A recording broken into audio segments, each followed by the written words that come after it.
अस्सलाम वालेकुम। जानलेवा और मौलिक कोरोना वायरस ने पूरी दुनिया को हिला कर रख दिया है और पूरी दुनिया में इमरजेंसी की सूरत हाल पैदा कर दी है।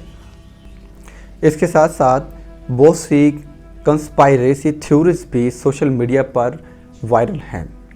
इंटरनेट से जुड़े लोगों का मानना है कि ये एक बायोलॉजिकल वारफेयर है जिसमें अमेरिका और चीन के कुछ दुश्मन ममालिक मुलव्विस हैं। आज से 10 साल पहले रिलीज़ होने वाली हॉलीवुड की एक फ़िल्म और कोरोना वायरस की वजह से जो दुनिया में मौजूदा सूरत हाल है के साथ हैरान कुन तक काफ़ी मुमासलतें पाई जाती हैं। सवाल ये है कि क्या कोरोना वायरस की आज से 10 साल पहले हॉलीवुड की फ़िल्म में पेशन गोई की गई थी। सन 2011 में रिलीज़ होने वाली फ़िल्म कंटेजियन सबसे ज़्यादा कमाई करने वाली फ़िल्मों में 62वें नंबर पर है, लेकिन इसके साथ साथ गूगल पर सबसे ज़्यादा सर्च करने और अमेरिका में एप्पल स्टोर से डाउनलोड करने वाली फ़िल्मों में सबसे ज़्यादा इस फिल्म ने कमबैक किया है।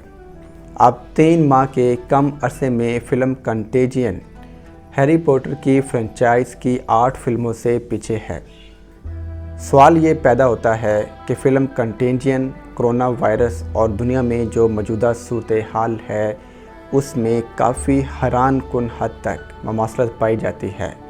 फ़िल्म कंटेजियन और कोरोना वायरस में काफ़ी हैरान कुन हद तक मुमासलत पाई जाती है। इस फिल्म में एक किरदार को वायरस चेफ के साथ हाथ मिलाने से लगता है और उस चेफ को वायरस एक ज़िबाशुदा सूअर को छूने से लगता है और वो एक चमगादड़ से मुतासर था। मौजूदा हालात में माहिरीन सेहत का ये कहना है कि गुज़श्ता बरस चीन के सूबे वुहान से शुरू होने वाला कोरोना वायरस भी जानवरों से इंसानों में मुंतकिल हुआ था।